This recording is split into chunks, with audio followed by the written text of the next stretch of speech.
you doing?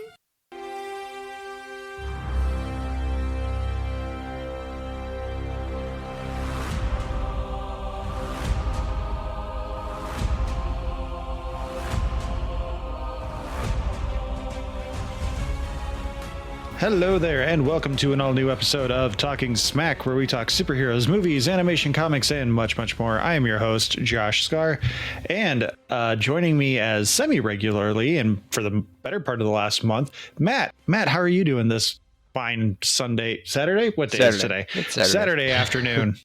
I'm doing okay. I'm tired. We're tired over here, but otherwise all right. Tired is the name of the game as well. I mowed the lawn. We did some errands, went out and about. I don't know if I talked about it last time, but we found this semi-new restaurant in our area called Bologna. Well, okay. And it's like, what if Portillo's did everything, but also wasn't as greasy? Oh yeah, it's like I know that place.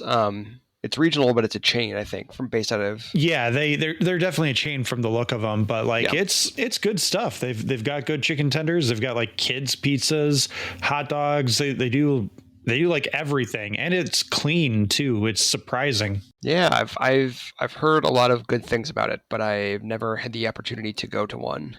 I don't think they're not too bad, and they also have an ice cream joint that's attached to them called Rainbow Cone. And if you get a kids meal, you get a free ice cream cone or a free scoop or something. Yeah, Great. It was a good time for the kids and quality food. Ricky had a chicken parm, and it was like the size of her face. Great, fantastic. I love that. It was pretty incredible watching her eat that. She housed the whole thing. Oh yeah, she's training for a marathon in October. So she's carbo loading and just taking in the calories as she can. Yeah, we've got a toddler who is just sick enough to need kind of constant attention, but not so sick that she doesn't have like a ton of her usual energy. And it's kind of been like that since Thursday, like the middle of the night. So like we are all pretty run down over here. The worst part about kids being sick is that they don't know how to communicate how they're feeling. Yep. And so you're sitting there trying to do like the help me to help you kind of thing. And they're just like, I'm sick. I don't know what to do with my life. It's good she has the energy, because that means she's not doing too bad, right? So don't have to worry too much. But it is also like, okay, you are obviously like just sick enough to be somewhat more irate than usual or irritable, but also you have so much energy that you want to play, and like we are tired. Kids are the worst, man. I don't know why we keep doing this to ourselves. Yeah. We're here to do a What You Doing. Normally Alex is here, but he is otherwise preoccupied this weekend, and I wasn't bothered to get us a third for the usual trio we do for What You Doing.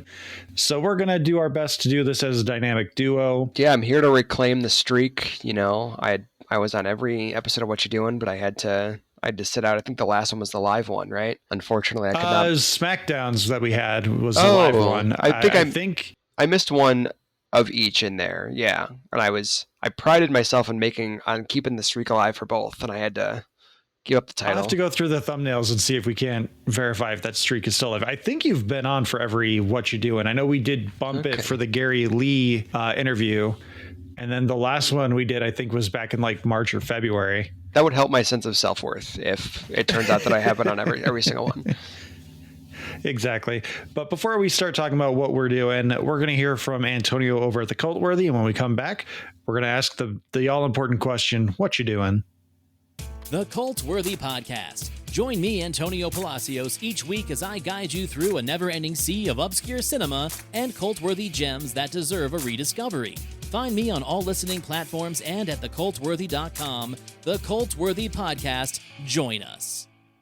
So with What You Doing, we talk about the things that we wouldn't necessarily talk about on the podcast. Either they're niche things that we're doing, whether they be D&D campaigns, or maybe they're just video games with that. Maybe wouldn't fill a full 40 to 60 minute episode that we try to do.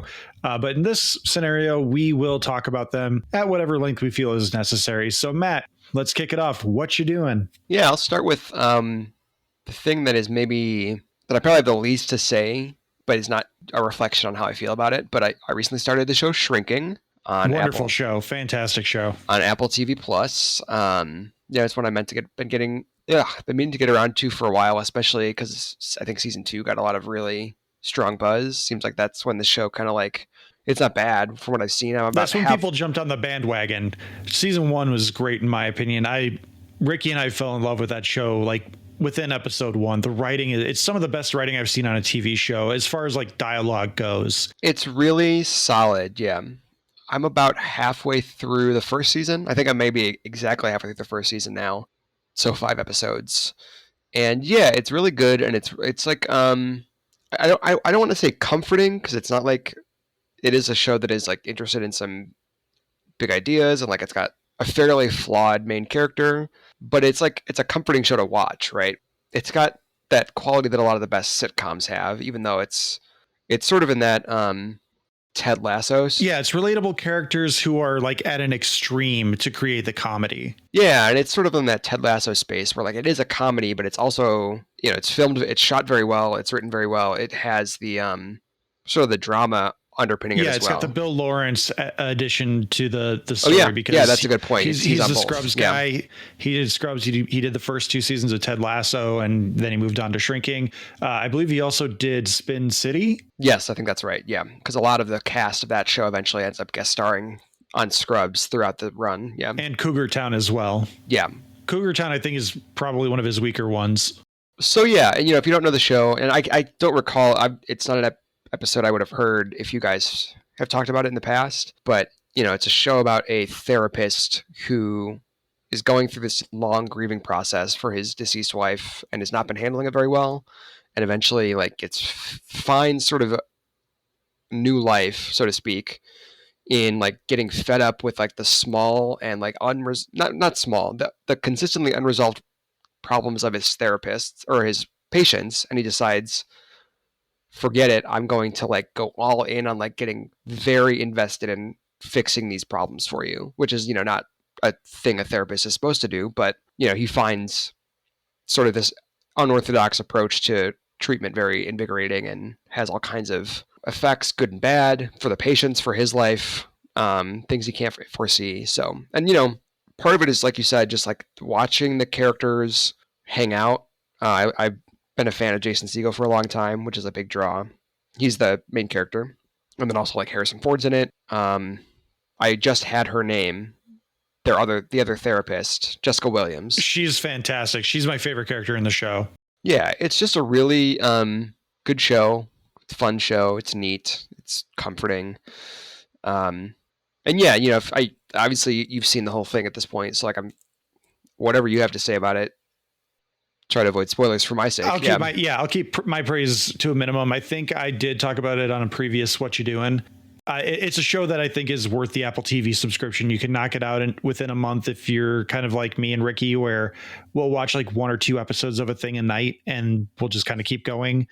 You can knock out a month of Apple TV Plus, do Shrinking, Ted Lasso, and Severance. Those are like the big 3 on Apple TV Plus right now, and you could get that all done in a month. It's quality television. Yeah, it's really good. And Silo's good. Yeah, it's really good. And it's not perfect. At least in this first season, there is a running subplot where one of the complications of this guy's life is that he has a teenage daughter who, for all intents and purposes, like totally abandoned in the year of his grief, right? So it's like that's a big thing in the show, is like in being unable to deal with this loss, he's like totally isolated his daughter, and like other people have stepped in to help her and like make sure she gets along, but like it's a relationship he has to mend. There's another character who, one of his patients, that she develops a crush on, right?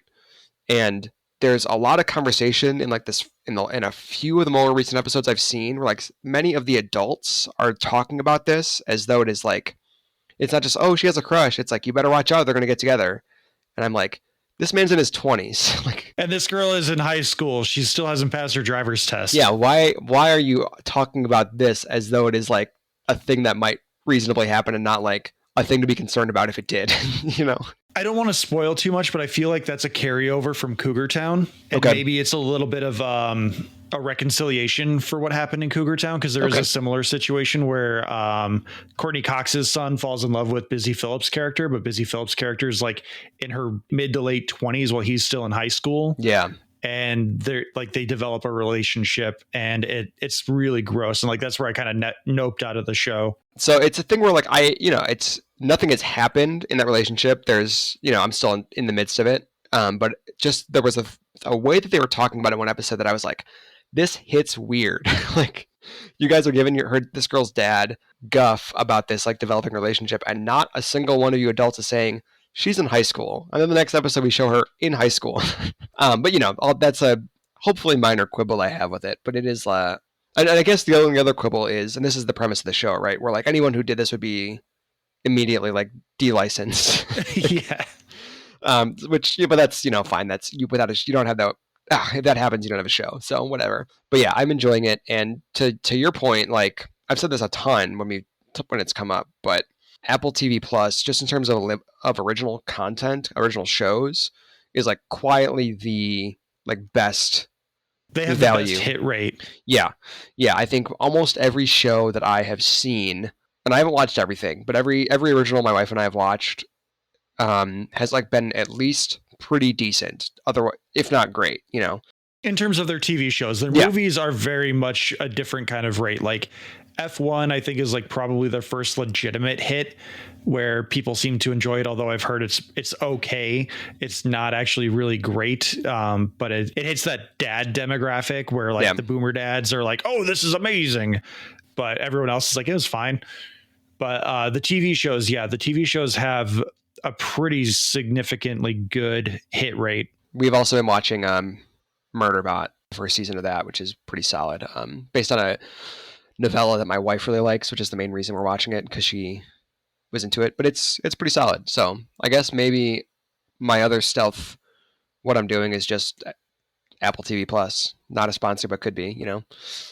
Shrinking. The last thing I'll say on Shrinking is I blame Shrinking in the best way possible for giving us happy Harrison Ford. We've been aware of Harrison Ford our entire lives, 30 plus years on this world. And he has always been the guy of like, I don't want to talk about Star Wars. I don't want to talk about Indiana Jones. I don't want to talk about my franchises. Just shut the fuck up. Let me go smoke pot and fly my plane.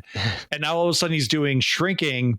And there's all these videos of him just being this like truly lovely person, and he's like going out and making an ass of himself on stage at Comic-Con last year when they're doing the Red Hulk reveal. And then I saw an interview with him, or a moment with him when they wrapped filming season 3 of Shrinking, and he's just having like a moment where he's just like breaking down and I saw that talking too. about the cast and crew of Shrinking. He's like, you guys are phenomenal. You're the hands down the best crew I've worked with in forever. And it's just this really nice thing to see Harrison Ford kind of like turn that corner. And I'm really wondering if Shrinking is doing it, or maybe it's just his old age. He's just like, I'm going to enjoy myself while I still got the time. Yeah, I think it probably has a lot more to do with the fact that he has been consistently asked about one single thing for his entire career, and he is mad about it.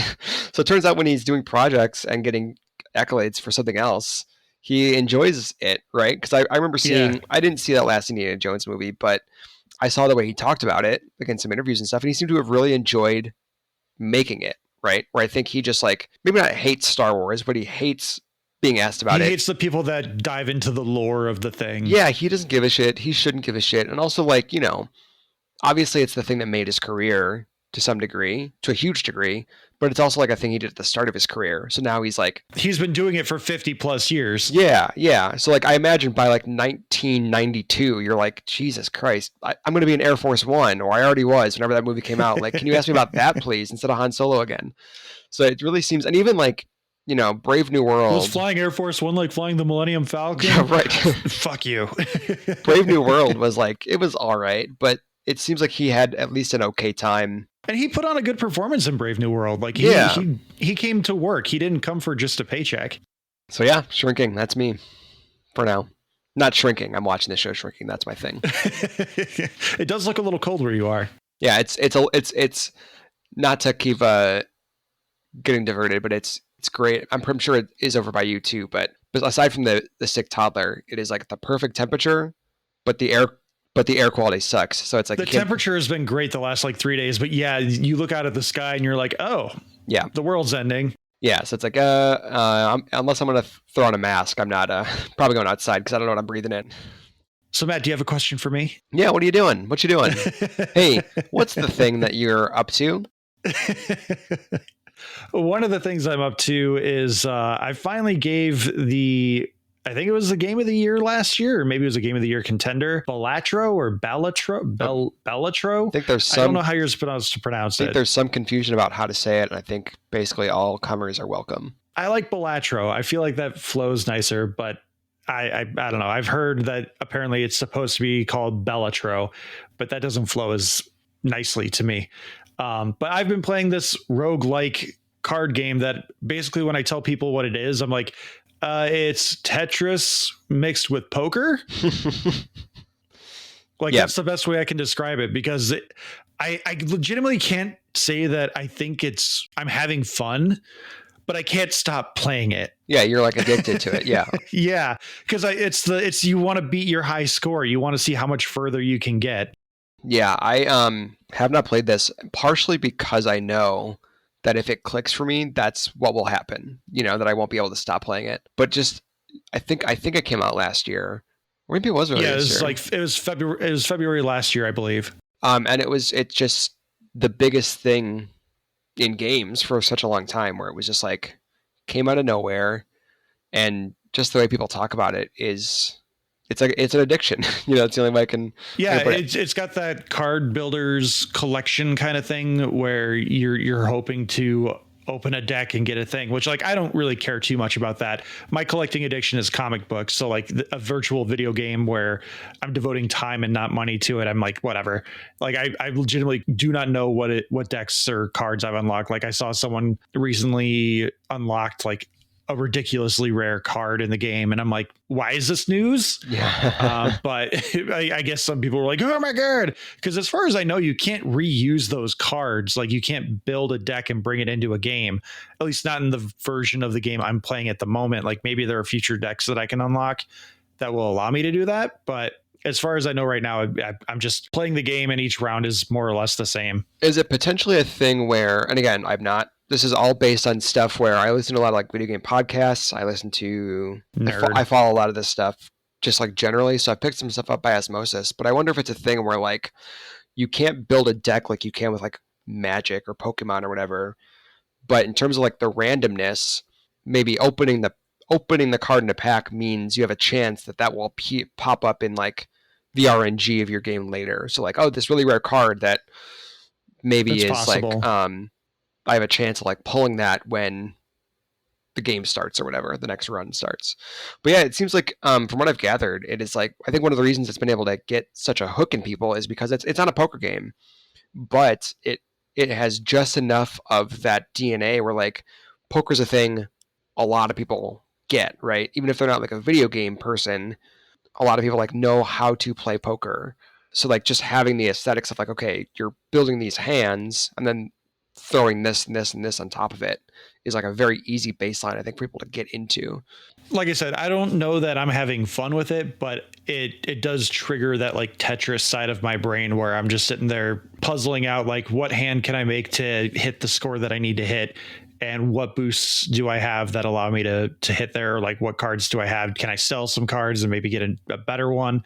It activates a fun part of the brain, but again, I don't know that the game is fun in and of itself. Just because again, you're basically just sitting there trying to beat your previous high score. Yeah, and some of the high scores you hear from people, like just because it became such a moment last year where like you're seeing this stuff all over the place. Like some of the high scores and like runs you're seeing people post and stuff are just like seem insane, just like massive high numbers. I don't know how to play this game to begin with, but even if I did, I cannot imagine getting to a point where I can like game it out that much that like I'm making quintillions of points or whatever it is, Yeah. So that's Balatro. I will throw a shameless plug at the Video Game Club pod. If you want to hear more in-depth conversation about Balatro, they do have an episode from last year about it. Just do Game Club pod Balatro. I might even just link it in the episode description so you can go there and listen to that after you're done listening to today's episode. And then you can listen to today's Two Blokes from Blighty, and then you can go listen to Game Club Pod's Balatro episode. Sounds like a great day of work. Great way to spend like 3 hours. Yeah. So Matt, what you doing? Yeah, I'll keep it on the video. I think the rest of my night will be a video game.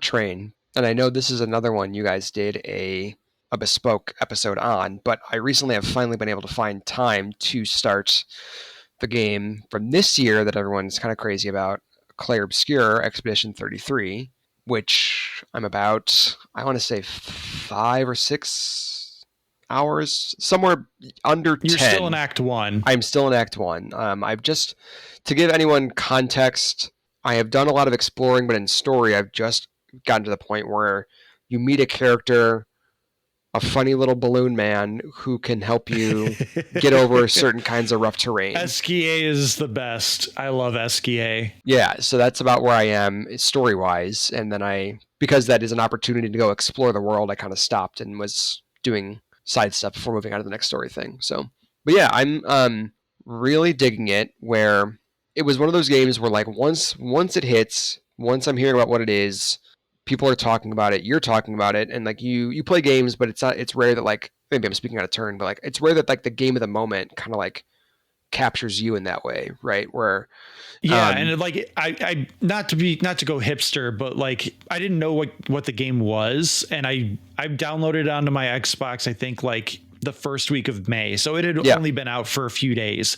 I didn't know what the game was, and I played it May 6th, May 7th, whatever Sunday that was. And I was like 45 minutes into it, and there's the moment where the gommage happens, and there's a mom holding a daughter's hand, and the mom gets gommaged and like gets dusted away. And I literally took 2 weeks off from the game because I was like, I can't handle this. Yeah. Oh my God, that's so deep. That's so like heavy. And then I came back to it a couple of weeks later, and I beat the game within like the next 10 days. Like I just spent every morning I could playing an hour or two of the game. Yeah, and like other friends who are very well versed in like gaming culture and like whose opinion I respect a lot were also telling me like, this game rules, it's great, like honestly one of the best games I've played. So I was like, oh, I better check this out. But I was in the middle of playing Metaphor Refantasio, which I was playing off and on for like over 7 months because it's such a huge game. And I was like, I feel like I'm just close enough to finishing this that I have to finish it before I start another game like it. So when I finally did, I was like, hell yeah, let's do it, because it's on Game Pass. So I also installed it, but I was like, I can't do it yet.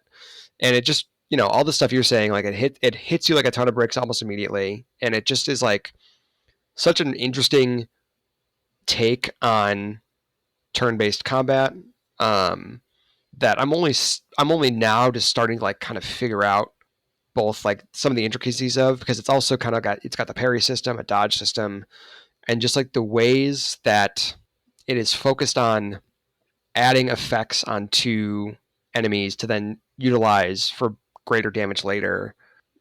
I'm only just kind of starting to get my head around that, but incredibly high production values for a game that came from a relatively small studio. Great music, looks beautiful. Just, I'm having a really good time with it so far. It's a fantastic game. Joey started it relatively recently. He just started Act 2, and he's been sending me his reactions and responses to things, and I did the same thing to Dan from Casting Views when I was playing, because I knew he had finished the game, and I needed someone to like bounce things off of, because it's a very French game. We have an entire episode on it. I'm not going to linger too long on it, but one thing I did forget to say that I wanted to say in the episode was that I have not had a game like that in a long time, where the cutscenes get me so amped up for a fight. Yeah. Like when the characters strike their battle ready poses, I'm like, fuck yes, let's go. let's beat the shit out of this thing. It is so French. Like, one of the things, I'm sure you mentioned this because I've not heard that episode you guys did, although I know you did one. Yeah, definitely don't listen to it until you're done. Oh, good call. Yeah, another reason. I just didn't get to it, but now I have another reason not to. Sorry. One of the recurring optional mini bosses throughout the game are just like the mimes. It's like if you want to get various optional cosmetic, hair and outfit options for your characters, you got to track down these mimes and then beat their ass. And it's just, there apparently is, my wife is also playing it. In the prologue, I got to it. I was like, oh, I was very thorough. did a whole bunch of stuff, and that took like an hour, maybe hour and a half to get to the Mhm. point where the thing happens. And then I come down and she's playing it, and I'm like, where'd this fucking mime come from that you're fighting right now? I didn't even see the mime. And then it turns out there's like, I think each main quote unquote dungeon area has Yep. a mime boss. There's one hidden somewhere. Yeah. Yeah, so I fought all of those in the 2 or 3 or 4 areas I've been in. And you know, just like there's a recurring sequence so far where you go to your camp and there's like, you know, your little sister character has these nightmares that are filmed in like they're black and white, French like, black and yeah, white. very. Yeah. I was like, this is so fucking French. And like one of the things that you pick up from those mimes is like, or at least some of those mimes are the extremely French outfits. It's just like it's a great game, and like the combat is it's one of those games where like the combat is such that, you know, it takes a little while to get the rhythm of the dodging and the parrying, and I still don't quite have it, and it's different for each enemy, but it's a thing where most of the time when you get wiped out, you can see, okay, if I had done this thing differently, I could have turned the tide, you know. So like it's very, very much a game that does not feel cheap, at least so far. Yeah, and the only thing that I really have as a complaint for the game is that towards the start of Act 2, they add in an extra parry attack or an extra parry counter called the gradient parry, and I absolutely hate that. Like, I got Greg Beaver from How I Have Some Notes to also start playing the game, and he's gotten to that point, and I was like, yeah, it's the worst part of the game, and he coined it wonderfully where he said it's a hat on a hat, because it adds an extra beat to the parry process. And if you basically have to choose if you're going to buy into the parry or if you're going to buy into the gradient. Right. And I know there's like, you could watch for what the attack is, and you should be able to have an idea of what attack is coming, if it's going to be a gradient or a parry. But even if it is, like, you still have to be like, okay, it's going to be a gradient and beat, and then you have to wait an extra beat for the motion, or the kind of almost like a fighter, where you have to watch for certain animations to start and then you try to trigger it, and I just could never get it. So like, thankfully I had enough pictos and stuff saved up where I was pretty well off. If I missed the gradient, it didn't hurt me too badly. Good. Yeah. And I imagine that only complicates it, because like the thing that trips me up most of the time with these anyway is like, if I nail a parry, if it is a combo attack, I always miss the second one, because I'm like, all right, parry, and then he hits me the second time, and I'm like, well, fuck, you know, and maybe I bring it back around for the third one. So I imagine like those attacks where it's like, oh, 1, 2, 3, or 4, an extra complication on top of that is more frustrating, I can imagine. You should be able to grow into it, but early on in the game, yeah, you're just like, damn it, come on. As long as you stick with the game and you don't take extended breaks, I feel like you should be able to find that rhythm eventually. But yeah, it's an amazing game of the year contender, if not just outright game of the year winner at this point. It's definitely up there for me so far, and you know, it's on Game Pass if you have that. If you have an Xbox, I think it's on PlayStation as well, right? Yeah, it's on PS5, PC, Steam, and Xbox. Yeah, so definitely worth checking out if you're like the kind of person who is into, maybe even if you're not, I don't know, like I'm a long-standing enjoyer of like turn-based, quote-unquote Japanese style RPGs, so I was already kind of primed to be into it, but even if you're not, you might find it interesting. And if you haven't heard it, go back and, well, actually don't, because it's a spoiler episode, right? So don't listen to that episode yet. It's very heavy spoilers. So if you have not played Clair Obscur yet, don't listen to our episode. But if you have beaten Clair Obscur, please go back and listen to that episode. It's a fantastic episode featuring Dan from Casting Views, and I think he's actually going to repost that on his Casting Views feed as well soon. Anyway, what's another thing that you're up to? What you got filling your time? So Ricky and I have started watching Apothecary Diaries, or The Apothecary Diaries. I really don't know how to explain it, which makes for great content. I know. It's kind of like, what if Batman was a 15-year-old apothecary girl in late 1700s Japan? Okay. Like, she's basically a detective. She's solving all sorts of little crimes or mysteries happening around the palace of the emperor. In the first episode, she is abducted by people as she's just doing her daily chores, and she gets sold to the palace, and she's just like on a 3-year contract, and she's just sitting there thinking, I'm going to live out my 3 years. I'll go back home with whatever earnings I get from this and go and make sure my dad's not dead, and we'll live the rest of our lives. It's fine. But then there's a mystery that happens, and she is trying to save 2 of the emperor's heirs that have been born through different concubines.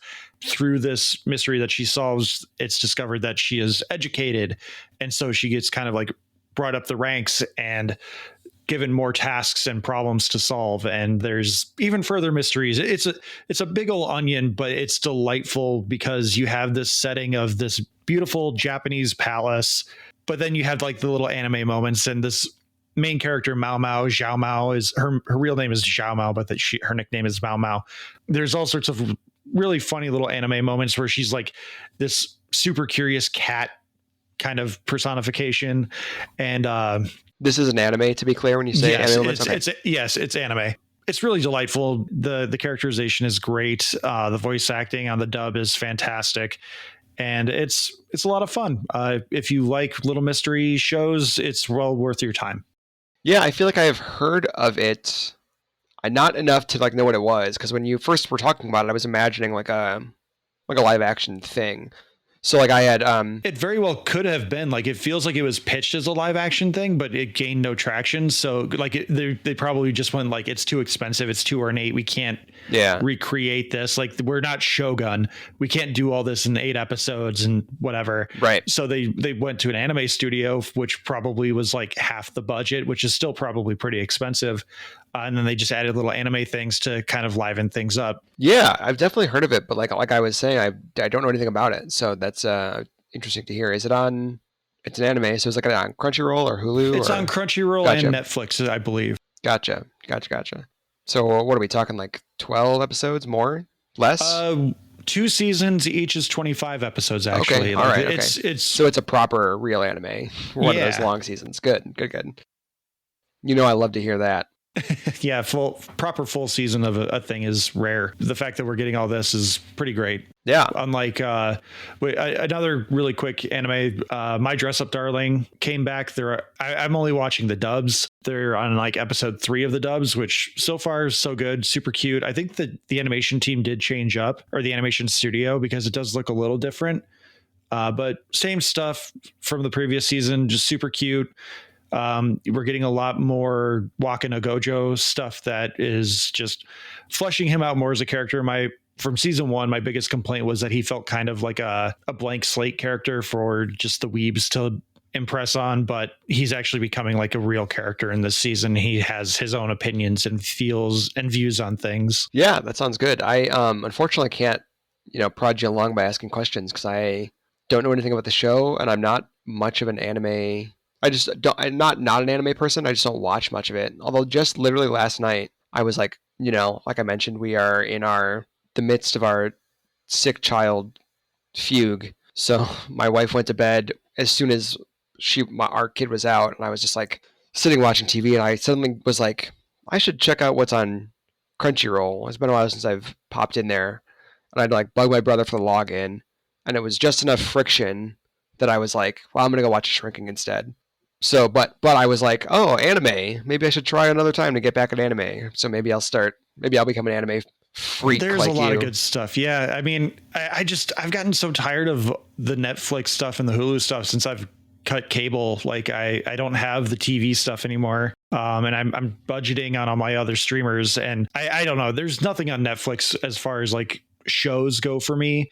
They peaked with Voltron, honestly. I honestly cannot remember the last time like a Netflix original thing. Like, actually I can, and I'll say it in a second, but like an original drama or movie that I watched or cared enough about. Ostensibly like Stranger Things, but I fell off. I think season 4 came out right when we were either about to, or right when we were in the thick of like our daughter just having been born. So we just never got around to it. And then, so now the last one we saw was season 3, which we liked, but we just never got to the last one. But like, other than that, I think You Should Leave is like the only thing that is a Netflix original that I will like show up for. We still have Netflix, but it's almost always to watch. I guess Star Trek Prodigy, the 2nd season, was technically original to Netflix. That's true. Other than that, like, there's just not much there. I think You Should Leave and like Auntie Donna, I guess. Yeah, those are some things that I definitely would recommend checking out on Netflix, but there's just not overall, a lot. there's Yeah.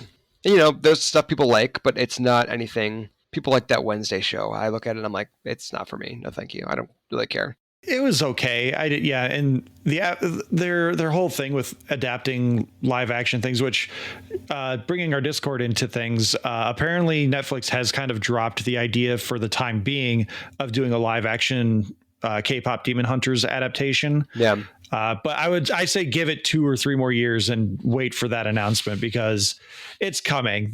They're adapting so many different animated things into live action just to bring in a few extra eyes, because boomers don't like animation. Animation is for kids, for a big swath of their clientele. Yeah. And like, that's the thing too, where to link it back to the anime thing, there are so many episodes of like One Piece, right? I'm probably never going to watch One Piece. People tell me it's good. My brother, as I was talking, his Crunchyroll account, Same with me with Dragon Ball or One Piece, like constantly trying to much. get me into One Piece. And like, I'm sure it's good. I do not have time in my life for a 1,000-episode TV show. But also when I see like that live action show, I'm just like, why would I do this instead of the thing that already exists that is supposed to be good? So it's like, I'm never going to watch the show, the original, but also you're not going to hook me with the live action thing, because it just feels like you're riffing on something and not being as good as it. So I'm just like, who are they for? Same with like Cowboy Bebop, which I never saw, but I'm just like, why would I not go watch one of the most celebrated anime shows of all time instead of this? Exactly. I watched Avatar: The Last Airbender out of pure curiosity because of the production hell it went through. They had brought in the original creators to do the show. They dropped out because Netflix was asking them to make the show too mature. And then they had like 2 other creatives come in, and then they finally settled on one person.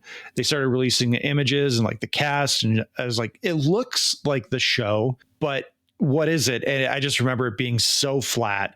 Yeah. And they hit little beats, but none of it is as good as the animated thing, because the animated thing was an original idea that they had fleshed out over time. Right. And I just, the one thing I will walk away from any of that was people realizing that Suki is hot. Like, yeah, we know Suki's hot. Did you watch the animated thing? And then also the fact that they worked in the opening title sequence from the original animation with Gran from Katara and Sokka's Gran doing the a long time ago the avatar disappeared, blah blah blah. But the way the woman delivers that line, she sounds absolutely insane. Like, it's just flat, and she has this look on her face as though she's like in a horror movie, and she's like, and then Cthulhu is gonna come.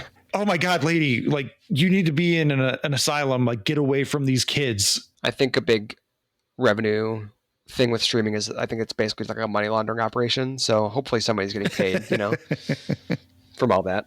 And people, people do seem to like it. Like, I know people who genuinely like those live action adaptations. They just don't interest me at all. Yeah, like you said, there's when you have the thing that is ostensibly good and highly reviewed and well received, whereas you have a carbon copy that is really stiff more often than not. Yeah, and like in the I haven't seen this movie K-pop Demon Hunters, but that's a thing where like Matt. You don't even, with Cowboy Bebop, right? Like it's not even, with One Piece, I get it. It's like 1,000 episodes. I want to say that Cowboy Bebop is like 25 or something, 30. It's like 25 episodes in a movie. Yeah, which is like, okay, maybe somebody doesn't want to watch all that, even though it's half-hour episodes, whatever. But with like a movie, it's 2 hours, at max, 2.5. Just watch that. Just go watch. You go watch right now. Why would you make another 2-hour thing that is probably worse? How to Train Your Dragon. How to Train Your Dragon is like 35 minutes longer. And from what I can tell, the only thing that they really added that isn't even like worth adding is that because they made a diverse cast with the live action, they took a minute out of it to be like, hey, you don't look white.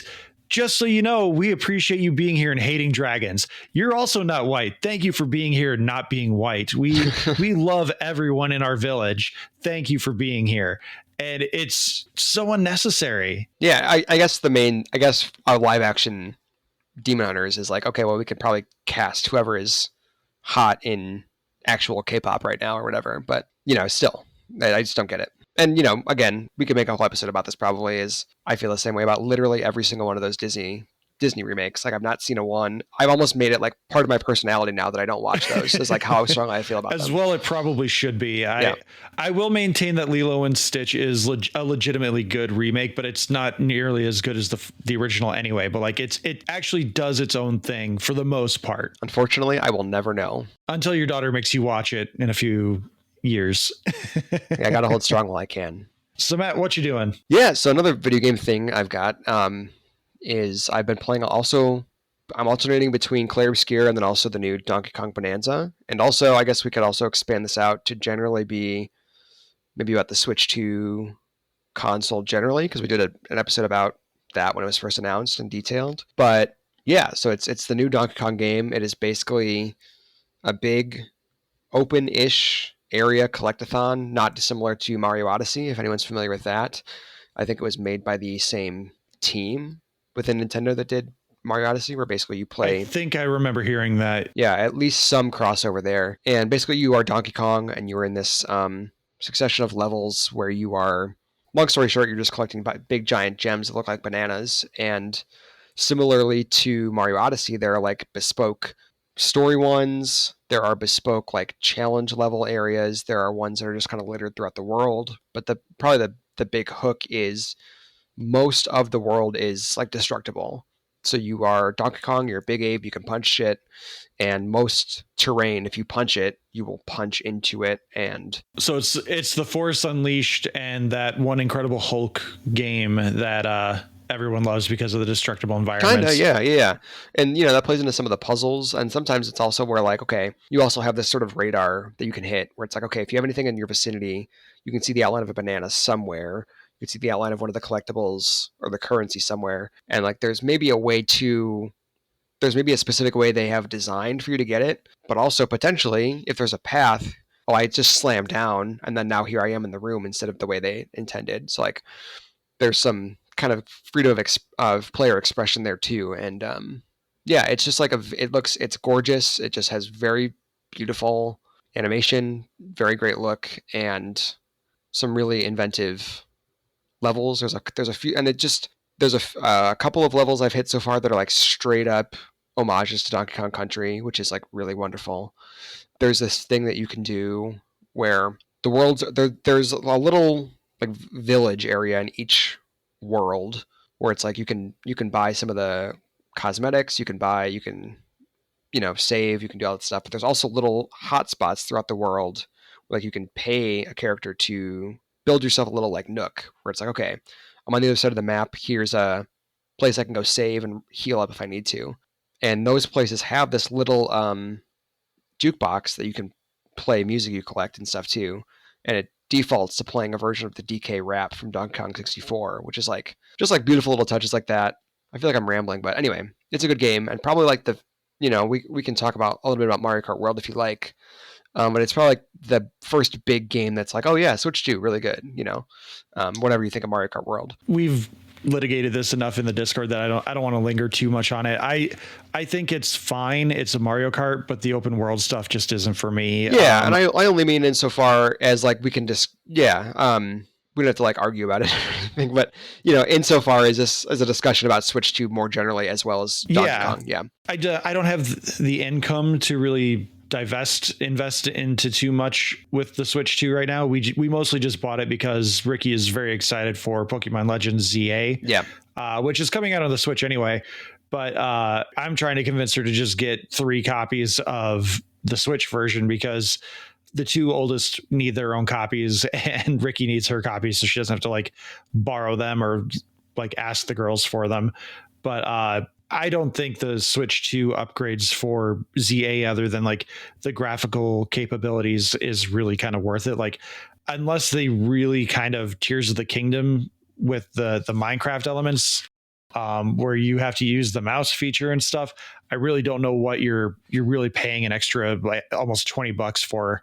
It's hard to say with that one, at least in particular, but like one of the interesting things about Switch 2 generally is we talked about this a little bit in our episode previewing it, but like, it plays basically every Switch 1 game. It's basically just like an upgraded Switch. It's the Wii U to the Wii almost, but hopefully Nintendo handles that a little better. Yeah, I would liken it more to like a smartphone upgrade, or like the Xbox One and the Xbox Series X, where like they're basically the same machine, but one is more powerful. But it plays all your old Switch games, and like most of them, some of them they have like put out specific updates for that are like geared towards the quote unquote Switch 2 edition.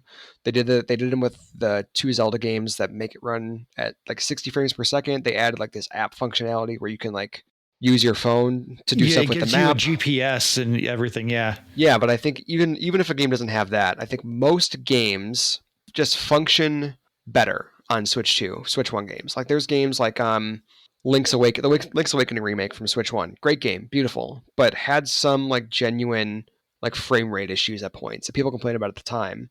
And I think the Echoes of Wisdom, which is like the follow-up in a similar style that came out last year, both of those, I haven't put these through their paces on my own yet, but like reports just that they just run much smoother just because like the hardware is better, it's beefier. And then stuff like, we were talking about Pokemon, Scarlet and Violet are the most recent ones, right?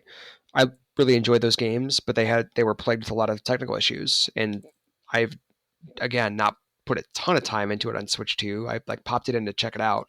By all accounts, they just pushed out an update that was like, we did everything we could to like make this run the way we wanted it to begin with. It's one of those things where, if not for your just from what we've talked about, you mentioned also previously that you weren't that interested in Donkey Kong, which is fine, obviously.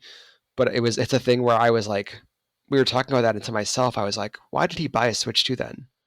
And then I was like, oh yeah, like your kids and maybe your wife wanted it, right? So it was definitely a Ricky purchase more than a Josh purchase. Yeah, I'm happy with my Xbox and Game Pass. Like I have a PS5 collecting dust. Yeah, which is like totally fine, right? And I'm sure at some point some game will come out that will be like the killer app for Switch 2 for you. They just haven't done it for you yet. Yeah, but it's one of those things where it's hard for me to say like whether the upgrade is worth it, or even if you haven't upgraded, the purchase, right? Or if you never bought a Switch 1, to buy this outright. With any new system, it's an investment. Like I remember when I worked at GameStop when the PS4 came out, and within the first like 6 months, it was really just the Last of Us remake and sports games and whatever, like Call of Duty and Battlefield. Like that section of the wall was so small for the first like 6 to 8 months of the PS4's lifespan. I had one customer who bought a PS4 like 4 times because he kept trading it in because he's like, there's no games for it. Yeah. And we kept telling him, stop it. It's an investment. You need to wait. Let it collect dust. Watch Blu-rays on it. Do something with it. That's not just playing video games, because there eventually will be games. And look at what happened with the PS4. It became like the most popular gaming system of its generation besides the Switch once that came out. Well, and even then, that's a thing where all love to this guy, but you're just spending more money in the long run, right? Like, yeah, if you decide this, it doesn't have any games and you get rid of it, then like, all right, maybe you get caught on that once, right? We're like, okay, I traded it in because there were no games for it, and then they announced a game that came out that I really, really wanted. Okay, joke's on me. The second time that happens, you got to be like, well, I'm either in this or I'm not, But the great thing about it, and I'm really enjoying my time with it so far, like, the two big exclusives are Mario Kart World and now Donkey Kong, which is kind of a paltry lineup, although they did put out a bunch of... They brought out like Split Fiction as well, which Split Fiction is a fantastic game, even with the slight downgrade in graphics for the Switch 2 version. Yeah. It's an amazing game that if you have someone who can watch PG-13 movies and is pretty good at video games, Split Fiction is a game I think everyone should play. Yeah, and it's a lot of... I just mean in terms of the... like the big games you can't play anywhere else, like that's it. Yeah, the exclusives. But they did put out a bunch of stuff that basically were available on other platforms already, like Split Fiction. Cyberpunk 2077 was a big one because I think Nintendo is trying to express, hey, we can play these games that never, third parties and games that never would have run on Switch 1. Like Cyberpunk 2077, for as difficult of a time as it had when it first launched, I think is like a genuine graphical powerhouse once now that it's all fixed up. Having that on Switch 2 and run reasonably well, look pretty good, is like a big get for them. But then also having the entire Switch 1 library, which is massive, and everything playing at least a little bit better because it's just stronger hardware on top of if they have pushed out patches for it or whatever. If you have $450 or $500 laying around, you can do a lot worse. And stuff like I've been playing a lot of the GameCube app that they for having the super duper. I really wish they would release that just in general. I don't like that it's tied to the monthly subscription. Yeah, that's something that I've kind of made peace with, just because like when they first rolled that out on Switch 1 with the NES and the I think they did Super NES at the same time, I was like, this is cool. I'm really frustrated I can't just like buy the game as I want them, like you could with Wii U, Wii 3DS, things like that. And I still sort of feel that way. Like I would just like both options, where like if I were to just buy Earthbound or whatever, right? Then that's just mine, digitally mine, as much as that's ever yours. But they obviously don't want to do that, so it is what it is, right? But being able to play Wind Waker, and because we went on such a splurge, I also was like, I'm gonna buy one of those GameCube controllers too, which is like not something I needed for sure, but it is really wonderful insofar as like they just obviously busted out the old GameCube mold and just made a GameCube controller. So it's like having a brand new GameCube controller while you play Zelda is really cool. I've been tempted by the Switch wireless SNES controller that they created in the wake of the SNES Mini. Yeah, that's one that I still am like, do I have the spare money for that? And I just like I won't use it because I use the Switch, I use the SNES emulator every now and again, but like as great as it would be to feel that nostalgia in my hand, I'm so used to the Pro controller at this point that I just would be like, I don't like it. I spent $60 on a thing that I'm just like, I remember you. Yeah, I definitely feel that. And I also, that didn't stop me from buying one of those either. So yeah, I've got the SNES and the N64 ones as well. And it's like, I don't use them a ton, like you said. So like I'm the fool, but also it is just like really neat when I do use them. It's like, oh, this is like basically a brand new controller for a 20-year-old system, even though it's not working on that system, but you know what I mean? Anyway, I'm just like really digging it. And I think Donkey Kong's great. We talked a lot about both on our last episode about this and on the Discord about Mario Kart. I think it is, I don't have an issue with the open world stuff. I think that it's maybe not like the slam dunk I was sort of hoping it was, but I think it's still very good and I enjoy my time with it. And I not in the past tense necessarily, I still go back to it, but it's a thing where I cannot imagine like the game as it is currently presented. I think the open world stuff is really cool. It's cool to drive around in, but like in terms of what you actually do in it, I cannot imagine like putting a bunch of time into completing all that stuff. It's definitely a game meant for like my kids. My kids are going to absolutely love that. I'm pretty sure they're playing it right now. We finally let them see that we bought a Switch 2 because that is Ricky's system, like I said.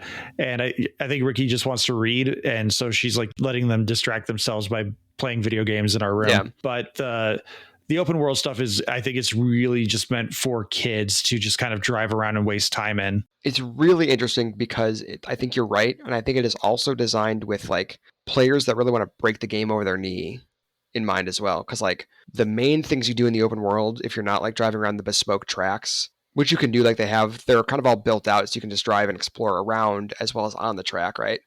But they all have these little like challenge things you can do, and they have like these little things where it's just like a P block that's just on the ground, and some of them are just like, oh, you drive over it, and some of them are like, how do I get up there? And the way you get up there is like doing like these crazy trick jumps that get you up there, right?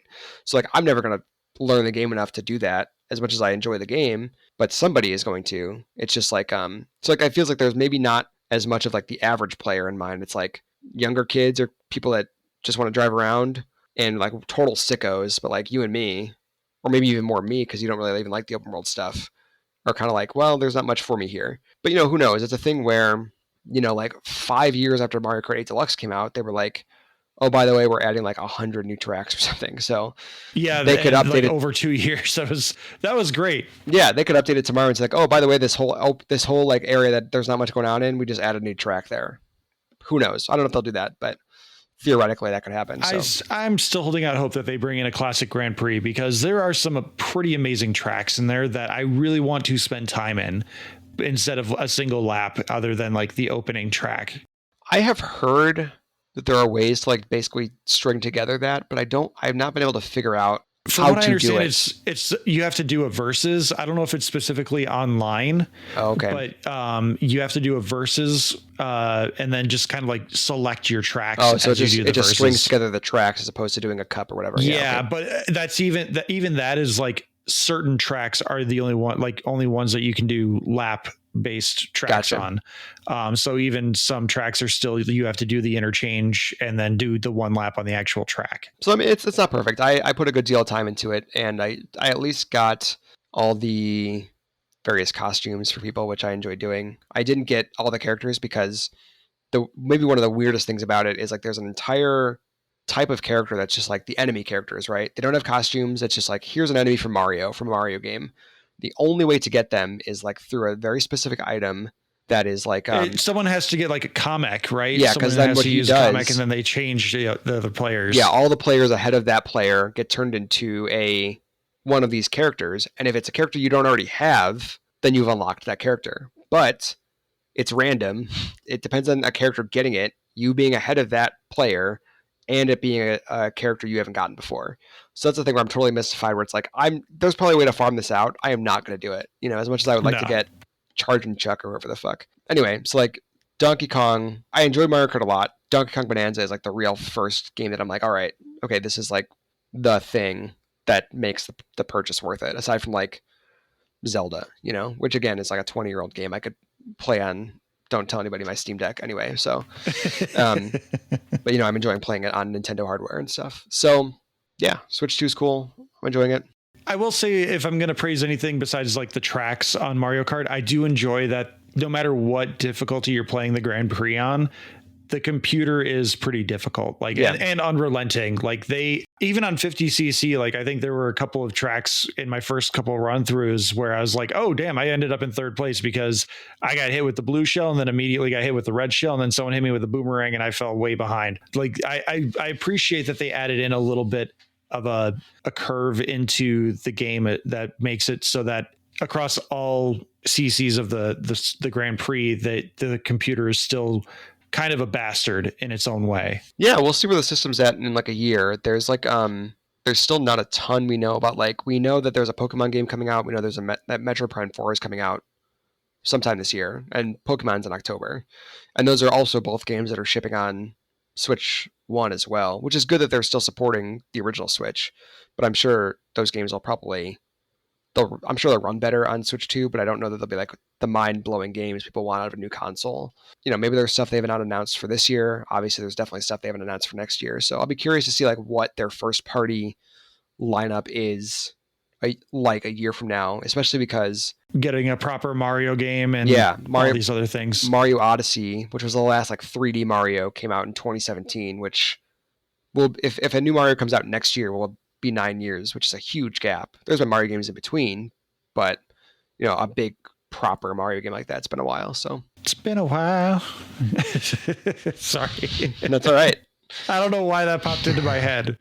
I haven't listened to Stain since we were in like high school. Well, we need to get you off that quick. So what are you doing?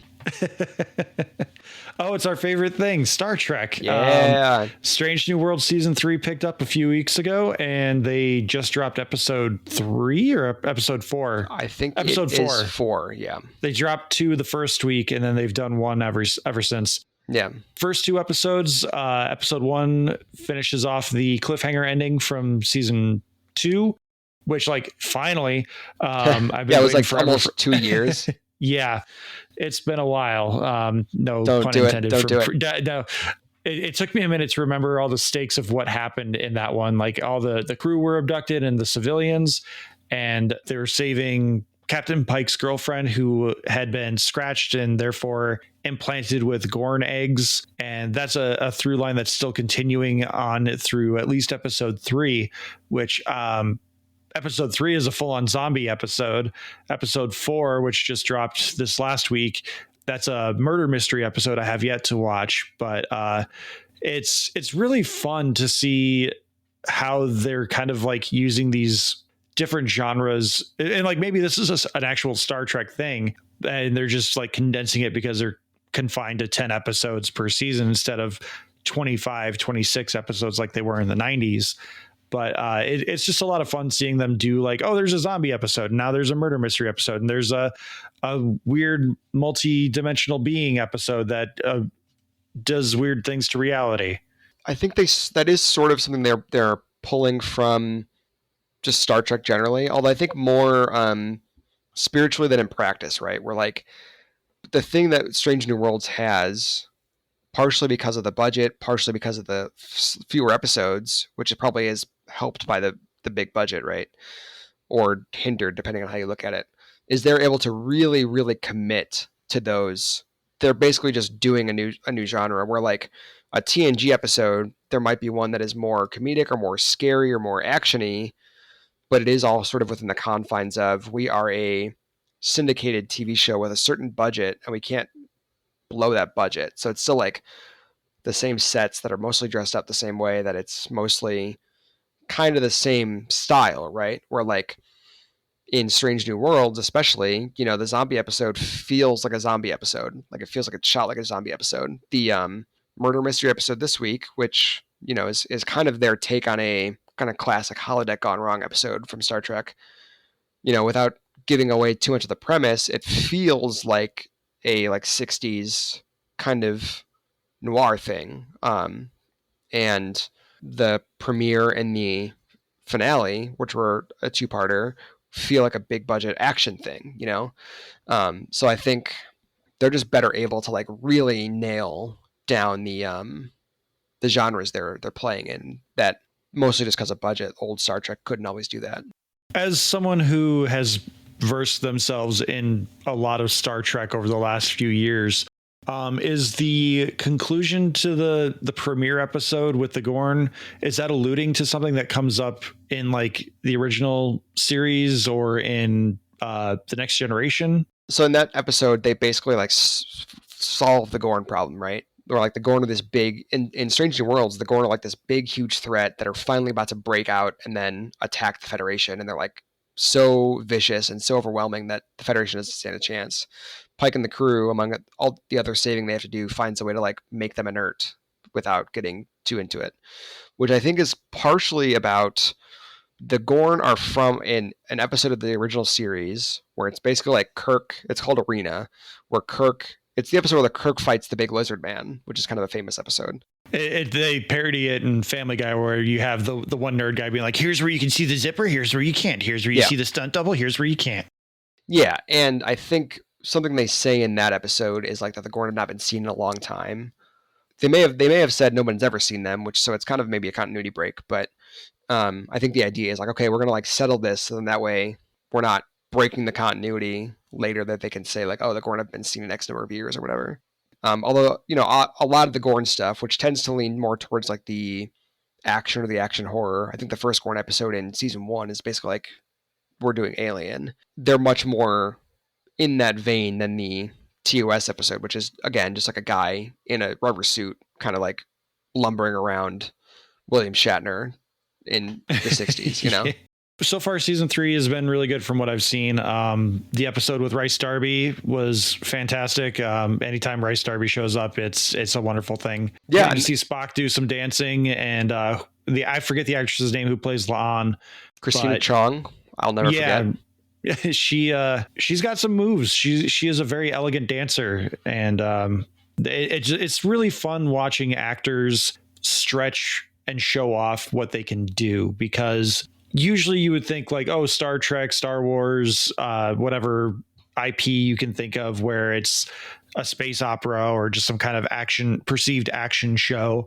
You kind of think of them as like just in this box, and Strange New Worlds does a really great job of being like, oh, you can sing, oh, you can dance, oh, you can do this, you can do that, you're very athletic, you can do tumbling. We'll work that into an episode. Yeah, and I think that's maybe the biggest strength. I'm a defender to some degree of all the new Star Trek shows. I know that they're not always the most popular, but they all kind of have a basic genre to them. You know, all the different shows where, like we were just saying, Strange New Worlds is the one that's able to like be the chameleon, sort of, where it's always Star Trek, but this week maybe it is a musical episode. This next week maybe it's a comedy episode, things like that. So it's really fun, and it just rules. We watched that mystery episode today, and it's really solid. And it's a very La'an focused episode. So it's good. Those are usually the ones that have the better character development, in my opinion. Like if it's a Captain Pike focused one, like it feels kind of like, yeah, we resolved a thing, but it never really feels broader. Yeah. Where with La'an, it really feels more impactful because we were introduced to her as such a stoic and hard-nosed character, and we've seen her grow and become a new person, quite literally. Yeah, and I wonder how much of that is like with Pike. They're sort of at the. I think a lot of the Pike stuff is very good, but I think that they are sort of at two cross purposes in terms of like. He has a destiny that he has to achieve within the Star Wars or Star Trek lore. He's an existing character that we know what happens to. And also, by virtue of the way this show kind of came about as an offspring of Discovery, he is aware of what's going to happen to him. So there's only like, in some ways, there's almost only so much you can do in terms of his development, which is like maybe not necessarily true, but it's like, how crazy can you get with him, right? Or with Spock, too, where like he has to kind of end up back at the same place. But then with a character like La'an, who is like original for this show, you can kind of do just maybe that's not accurate. Like you can play around a lot with Spock, and I think they have, or a character like that. They're like giving him girlfriends. Yeah, but it's much more of like a blank slate with La'an, I guess, is the thing. Like there's a certain lanes you have to be in with Spock because he kind of has to resemble Leonard Nimoy by the end of the show, or like he has to get back to that point by the end of the show, you know. Yeah, Star Trek rules. I love it. Good stuff. It's fun stuff, and it helps fill the hole in my heart left by Lower Decks. I was really needling people last week because in the time since it was last on, they announced that they were going to do a 5th season, a final season. That's going to be 6 episodes. So there will be. That's nah. Yeah, it's a whole thing. I'm not so thrilled about it. So there's gonna be a 10-episode season 4 and then a 6-episode season 5. Yeah, and that's it. So there will be 46 total. It won't be done until 2033 anyway. Yeah, and there'll be 46 total episodes. The episode that aired that you just watched is episode 23 of the entire series. So we're like literally halfway through the entire run of Strange New Worlds at this point. And everyone I like pointed that out to was like, shut the fuck up. We do podcasts about these things, so you should listen to it. Yeah. Yeah. It's one of those things that's kind of interesting because it's like, oh, like we still have half the show to go, but also it's like, oh, we only have half the show to go, which is a whole thing where like 23 episodes of TNG was a season, you know? Yeah. To be fair, I mean, at least they have an end game in mind at this point. Whereas like previously Buffy, Angel, there are plenty of other shows where it's like we had a set goal. How I Met Your Mother is a perfect example. We have an end game in mind, but then the show goes on for an extra like 5 seasons longer than they had planned. Yeah. And now it's like, well, how do we get back to what we had originally planned? And having to jump through those hoops and everything. At least there is a plan, whereas having to stretch things out like. That's true. Yeah. As much as you want to keep doing these things, but hey, at least now I know I don't have to keep giving Paramount my money for much longer. Yeah, maybe only about another 8 years, depending on how long it takes him to get through all these seasons. Exactly. All right. Well, Matt, you want to let everyone know about the Discord?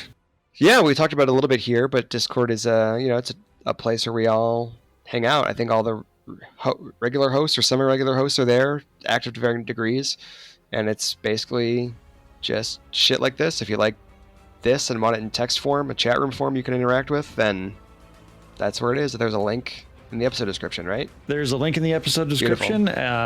If you're watching on YouTube, hit that like button, hit that subscribe button. Find us on all social media platforms at Talking Smack Pod. We are on Blue Sky, Instagram, Threads, Facebook, YouTube. We are on TikTok. I haven't been taking care of TikTok lately. I don't have the video editing time to do stuff like that. I will try to do what I can, but I'm trying to do it without having to use AI. Yeah, that's my big thing. Yeah. So I like trees. I don't want to have to burn some down just so I can make a 15-second video.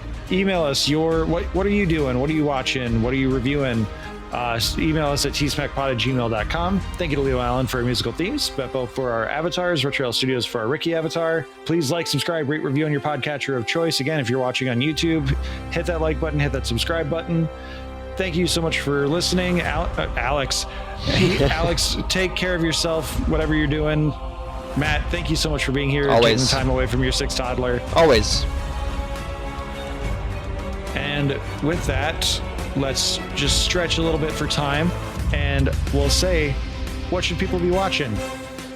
Just keep watching Star Trek. Stranger Worlds, they put that new episode up on YouTube for free, so just go check it out. And there's 6 more episodes for the rest of the season. Yeah.